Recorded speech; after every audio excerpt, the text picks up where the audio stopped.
everybody. I'm Tom Vasel. I'm Zee Garcia. I'm Wendy Yi. I'm DiLisio. Today we're taking a look at a game called Revive, which is from one of our favorite small publishers that does not get a lot of play in America many times, like their game from last year. This is a port of games I'm talking about. Bad Company, which we all really liked and just hasn't got a huge distribution, but it's a good game. This is their newest one, Revive, and I would argue it's one of the biggest games they've done. I mean, the last big game they did was the... Santa Maria was the last sort of big, epic Euro kind of game. Yeah. This one, from the cover, I would not have picked it to play, straight up. Because that cover just looks kind of boring to me. The name Revive, I guess you're reviving in a post-apocalyptic land. Yeah. I will say it does not look like every other cover out there, I'll give it that, but it's That's also true. not the most compelling cover to me. You don't know what you're getting. You don't. Yeah, I You feel don't. like you're not sure even what the theme is or what's going on with that cover. The theme is, it's a post-apocalyptic world, and you are each a faction coming back to rebuild it in your image. I'd like to be clear, most of that theme that you just heard is coming from me, and you'll get not much in the gameplay. Not at all. But speaking of gameplay, here's Wendy to tell you how it plays. Revive is a post-apocalyptic themed game where you're trying to basically heal the world. So what you're going to be doing is you're going to be expanding out, you're going to be building buildings, you're going to increase population centers, and you're going to do all that by doing fancy stuff on these boards over here. And the ultimate goal of the game is to trigger the end by collecting all these little brain-looking things. When the last one is collected, then the end game is triggered, and the person with the most points wins. On a turn, players can choose to either take 2 of these actions listed over here, or they can choose to rest, which basically resets a lot of the stuff on their player board and resets their cards. All right, let's talk about these first 2 actions here at the top. This has to do with your player board right here, and the cards you have in hand. So you can play a card to the top of your board or to the bottom of your board as each one action. And when you take those actions, you take whatever the benefit is on the card that's still showing, as well as any microchips that you have placed. Now you can also flip this little switch over here. Flipping this switch down just gives you 1 extra resource of your choice. Now, all of those card actions that give you resources, you then are going to spend those resources to do the following 3 actions, which is to explore, build houses, and move people. Now let's take a look at our little individual boards. Everybody gets a special player power, and those can be spent by using these little star actions here that show up on cards. But also we have our buildings down here. We have 5 small and 3 large, and then we have 7 little people that we can put out. As we build buildings, the cost is up here. So buildings cost 3 gears or 5 gears, depending on the price. And then these little people get more expensive, and they cost books as you go along. You have to work upwards following these little tracks and lines, and you get to reveal new actions or new abilities as you go forth. Let's talk about how the explore, building, and people actions affect this board over here. So when you explore, you're going to explore based on where your current pieces are, and you can explore any of these little white tiles. If you explore adjacent to something that you already have, you just pay the cost at the top. But if you're going to explore further, you have to pay additional food to get things that are farther away. Let's say we have 3 food, we're going to explore this. We get the immediate benefit of 2 points on this track. If we pass any of these instant bonuses, we do get those immediately. And then we get to gain a card from the lineup. We take a card and we put it face up in our hand, and that's available to play immediately on future actions. Then we flip over the tile and we can place it any direction that we want. I'm going to place it this way because what this means is that I'm going to be able to move up on the tracks on my player board based on the houses that I have here. Now, if you look at this tile, it has a little city space. It's got these little brown tiles, and it has these little track tiles. Now, these track tiles move based on your buildings. If you have a small building, it's a 1-time track move. If you have larger buildings, these ones right here, then it is a 2 times multiplier for everything adjacent to it. So I would get to move 4 steps on any track that I want to, and then 4 steps on gray as well. So as I showed before, houses cost gears and people cost books. Placing the adjacency rules, spending extra food and all of those things to expand out your people you can place on these little city centers, or you can place on the edges of these boards. Just remembering that everything has to be revealed, so you have to reveal at least one of these 2 tiles to be able to make it down here. But you place a person out. When you do, it unlocks some sort of actions or abilities, and it also increases your range of how far you can explore and expand. Now, I mentioned tracks, so let's go ahead and take a look at this track board over here. You have 3 different colored tracks that will all start on the one space, but they'll progressively move throughout. And as tracks move, they will unlock these little discs here, which will then go over to this victory point track. And they may even unlock additional special abilities. So this gets here another little lightning bolt that I can add to my little collection over here. As you move these along, some of them require 2 different colors to be past that number to unlock it. So this one over here needs at least a minimum level 3 green and a minimum level 7 gray. So even though my green is over here, I cannot unlock it yet. I like to move that little token down to just let me know that this gray right here is the last one that's needed as this continues forward and unlocks additional things. Now these tracks over here do not give points, but what they do is they unlock little machines, and as you pass a space, let's say I unlock this green one right here, you get to choose from a market of machines that you can then slot in, and you have additional stuff you can do with these little lightning bolts. Now these lightning bolts can be used as long as they're in the middle. You can spend them and you can use them immediately. This adds range. This makes it cheaper for people. This over here lets you exchange regular goods for these wild goods over here, these little rubies. They do various things. They're just kind of one-time use. Once you set it there, it's done. That machine cannot be used again. That lightning bolt cannot be used again until you do a reset action. So let's talk about reset actions while we're here. And so the reset action is this right here. What you're going to do is you're going to take your discard pile and you're going to switch it out with whatever cards you have stocked. So let's pretend I have cards stocked here. So I will take my discard pile. It will become my new hand, as well as anything else in my hand stays there. And then everything that I have spent card-wise slots over here. It gets discarded face down, and we then have those cards done. Any lightning bolts that are used go back to the middle. Those machines and those lightning bolts will be available now to spend. If I've spent my switch here, then I can go ahead and move that back up. And then I will move up on this track all the way over here on the board. You can see that. That will move up and I'll get an immediate bonus. This one is to slot a microchip in my board over here so that I can increase my engine building a little bit. And they progressively move up, give you more benefits and rewards, eventually getting 2 points every round. Just as a final recap, so what we're going to be doing is we're going to be moving stuff on our board. We're going to be exploring out here. We're going to be gaining points during the game until all of these brains get collected on spaces like this and like this. And then we are going to score everything on our boards, all the stuff that we've done, these little endgame scoring corners, as well as our individual scoring cards based on how many brains we have and what these items are. So the person with the most points wins, and that's how you play Revive. Before we get into this, I want to talk real briefly about this campaign thing because it affects it a little bit. There's a 5-game campaign thing, which essentially functions, supposedly, as a tutorial. Yeah. There are 6 factions in the game, but you play 4 of them, and then after you play your first game, you unlock the 5th one, even though it's in the box already. Right. Then you unlock an optional rule for the Switch, which you should just always use. And then when you do play the next game, it unlocks the back of the player boards. The campaign has a little bit of story on these. The campaign is a waste of time. It should not be in here. All that stuff should just be in the book. But that being said, I just opened it all up, looked at it, added it to the game. And if you threw all that campaign stuff out, the gameplay is still solid enough. It's not like you're missing anything. So I'm just saying, like they even say, don't punch the stuff out. And I don't know. I'm still very much opposed to shoving campaigns and things that don't need them. This game does not need a campaign. It is a good, solid game on its own. It's about the delivery system, Yes, I think, is what it is. You know, this idea of, oh, this game has a campaign. It does not. It has advanced rules that are technically optional. You just tell me they're advanced rules. Right. Don't include this until you're familiar with the game. Cool. But this idea of, oh, don't unlock this. You have to achieve it. No. Okay, I paid you money for the game already, and the campaign isn't really thrilling anyone with its story.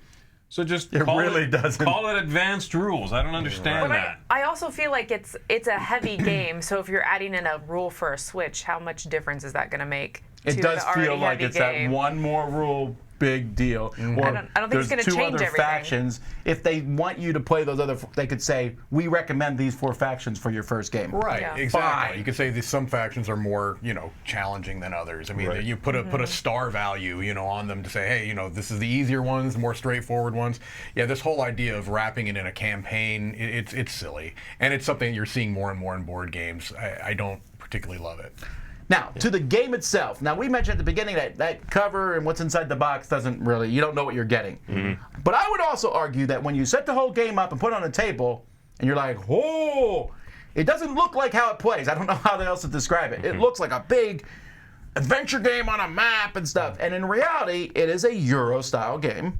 And it is a engine builder of sorts. I don't know how to describe it, but I think it has some unique stuff in it. So, for example, this is essentially kind of a deck building game, sort of, except this you hand- switch your hands Sort of every a other hand round. management Right, there's game, no right? shuffling. Yeah. And that's really cool. I love that mechanism. Yeah, that's Yeah. neat. Every time you get a card in this game, you're going to use that card multiple times. Right. And I really like that. I like the use of the cards, putting them in the top bottom. The card play for me is the #1 thing about this game. I love it. It's fantastic. I agree. That's my favorite element is this card. It's like it doesn't feel like a deck build. It feels more like a card cycling system where you're able to manipulate the cards in such a way that it's like, you can get them back sooner depending on certain things you unlock, and you can make that a focus of your gameplay if you want to, is to have more flexibility with the cards that you're playing. You are limited by a certain number of spots on your board that you can also upgrade. So that's my favorite element of the game, is kind of handling the way the cards cycle and move around. It feels clever, makes sense. I really enjoy the engine building side with those little microchips that you can add to the cards, because you're then deciding that I'm going to make these actions stronger, but only for specific colors. And there's that interesting balance of, do I want to get something now by adding it to a new slot, or do I want to build up one so that it's really good and I just play one card and I get a ton of stuff? And you invest in specific colors. Sure. You end Yeah. up going, oh, well, I'm going to take this green one. I know I have a decent amount of green in my deck or my hand here. When I get the new one out, if I activate this spot, I'm going to get not just what's on the card, but 2 other bonuses that both will trigger off of a green card. So it's got a nice sort of ramping up effect that feels good as you play. Yeah. This feeling of, during the 5th round, I'm doing way bigger stuff than I was doing for round 1. Yeah, I think it's I really also, like that. It's a smart design decision too, that when you get those little microchips or whatever they are, again, there's zero thematic connection here, but Microchips, of well, yeah, course. when you put them on Revive. particular Modules, they're spots called. on your board, you get that ability immediately. Not all of them, but I think that's smart, because a lot of times when you do that, you're like, okay, well, I might be able to trigger that on my next turn. No, you can do it right now if you put it on one of your check mark spots. Yeah. This is one of those games that I think is going for a lot of positive reinforcement. You feel good on almost every turn. I tend to like those games. You Yeah. know what I mean? That give you that kind of endorphin rush. It's like, it's you don't feel limited. You feel like I have too many things I want to do. You know what I that's mean? true. Yeah. And exploring feels that way also. Right. Revealing tiles, deciding how they go, getting... you might even trigger things sometimes after the fact. Right. Like you leave something on the board. Yep, that you set and then a yourself new up for. tile is revealed next to you, and whoop, you get something from that. Right. It's a good feeling. There's lots of little endorphins. I also really like all the free actions and the executive actions that you can do. So the actual turn is very simple of, am I going to play a card? Am I going to explore? Am I going to put something out on the map? But then you have all those little free actions that let you, move around resources and add the what are they, like the little machines on your Little board? That machines, little yeah. grid circle map thing. Reminds me of Final Fantasy X, I think. The little Yes! like, unlocking. It does feel like Final Yeah. Fantasy X. But I like all of that, because then you can make a very simple action suddenly turn into this huge thing, because you're like, oh, I do this that triggers this that adds this. I love those endorphins. Spend that energy, really does yeah. it for me. Yeah. Yeah. I also think that the pass action, the hibernate action, is just as good as a normal action. Right. When I hibernate, I'm like, I get to switch the cards, I get to do this, I get to move up here. There's a lot of games where it's like, I pick up my cards. That's my turn. Right. Like a rest action, yeah. And this one felt better in that regard. The track thing is a fascinating thing because that was when I first saw the game. I saw those tracks. I was like, "Ooh, are you in a dungeon?" Because again, that's what I thought it was. It looks like these little paths. The machines are pretty neat. I've looked at this board a lot, and I still don't get how they all crisscross. Yeah. Like you need 2 to open up some machines, and kind of like, I just move on to tracks and see what opens up. But I think it's clever whoever designed that. I do like the tokens moving down to the scoring track. It's a silly thing, but again, it feels good to grab the token, freeze something, and then you put that on your little dual layer board. That's a really good point. That's satisfying. It can never be lower than this. You know what I mean? Yeah. And you get more bonuses. Yeah. That may be my favorite part because honestly, that you know. Whatever all those tracks are, that's not my favorite part of the game. I do like the removal, and the part that I do like is that the some of those spots that you unlock allow you to get new machines that you put in there. Those are good. I felt like those felt powerful. They felt impactful. I felt like a lot of the other ones did not. I don't know. I disagree on that. Well, that's fine. I have a feeling I'm going to be an outlier in this review in a lot of ways, but I feel like that board feels pretty disconnected to me. So I don't know. The techie board with the spiral things. It just I don't know. It feels like we're trying to obscure that this is tracks when that's really what it is. I could see that. Sure. So anyway, I'm not as thrilled with that aspect of the game. I do feel like when I first looked at it, my brain went, huh? But once it made sense, it made sense. I also liked what I realized is that if I have a machine that I have to unlock with 2 different colors, if I moved the little disc that was in there towards the side that I still needed to get to, that makes then I sense. could see where I was going. Because I felt like that was my biggest struggle, was trying to figure out, okay, did I move yellow past? Yes, I moved yellow past. So now I just have to get gray there. That's interesting. Yeah, I And hadn't so thought just of moving the that. disc to the side made a difference. Oh, makes I like sense. that. I shall not teach it that way. Yeah, I like that. So there's a lot of things going on. Is there anything that people were not fans of? Yes. I think this is a very front-loaded game. I do not want to teach this game. It's a game that I feel like, because there is 0 thematic connection, I'm not going to internalize this rule set very well.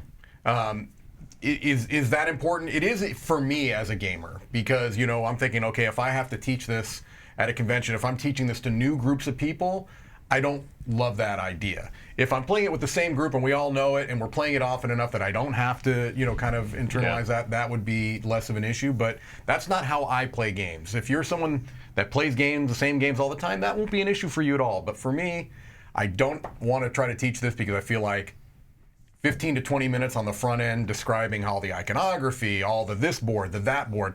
There's a lot going on for a relatively straightforward game. I just feel like there's a lot of front-loaded information. I didn't love that. Anyone else?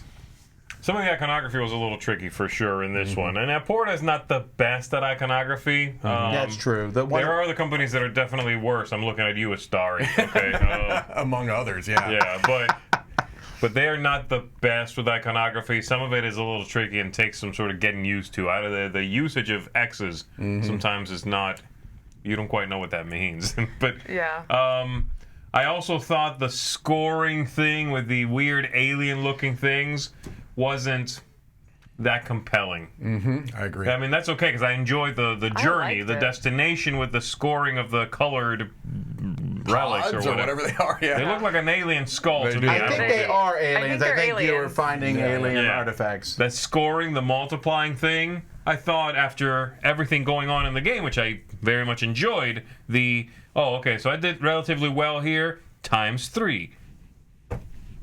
That isn't that exciting to me. Oh, I like multiplying end game scores. Yeah, I liked it because it gave me a direction to run in. Yeah. I'm going to pick one of these 3 directions to really run in, and then if I do a little bit of other stuff, cool.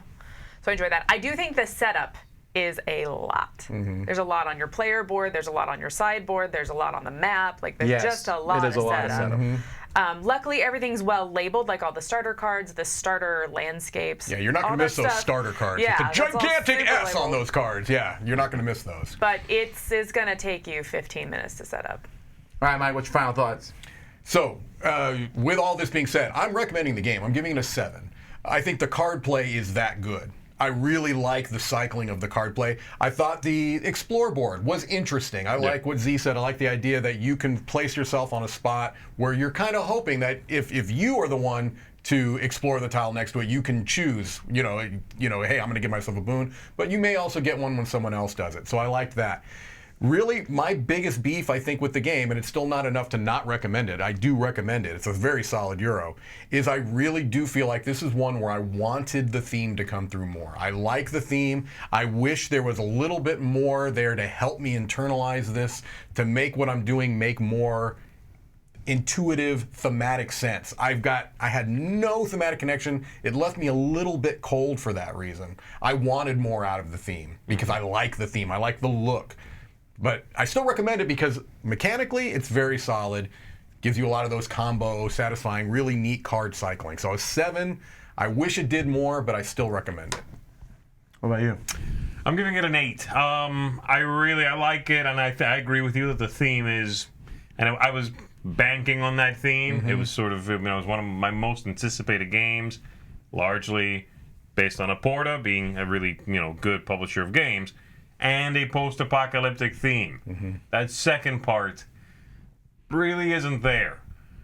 But this is a robust Euro game. I really enjoy what's going on in it. I could see it going up for me, with familiarity. If I ignore the campaign and don't even think about it anymore, and ignore the theme and don't really think about it anymore, just dig into the mechanisms going in here. But yeah, I really like it. I think if folks, it's been a good year for heavy Euro games. It has, yeah. And I think if folks are looking for that and you don't really care about those other things that are a little weaker, I think you're really going to enjoy this one. So, solid 8 out of 10 from me. That's cool. Well, I don't care about either of those two things, so I'm going to give this a 9. Oh, wow. I adored playing this. I absolutely loved it. To me, I just feel like I have this game with a bajillion plays in the future. There's so many different areas that you can focus in on. I can say, oh, I really want to work on moving tracks, and I want to do all of that this game, and that wants to be, I want that to be my focus.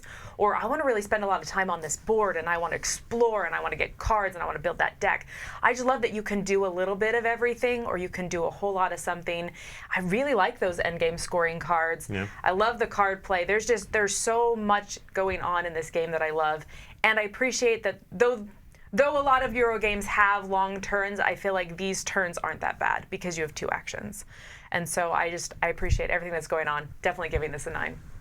Also a 9 from me. I love the theme idea that Mike has, but once I started playing this, I was like, okay, there's no theme, and I just turned that part off, and I just like the game because of the mechanisms. And to me, that was a lot of fun. I like everything that's just, it feels like I get to do cool things the whole game. I open up a hole, I get to put a machine in there that I have and you guys don't have. I have text because of the asymmetrical nature, by the way.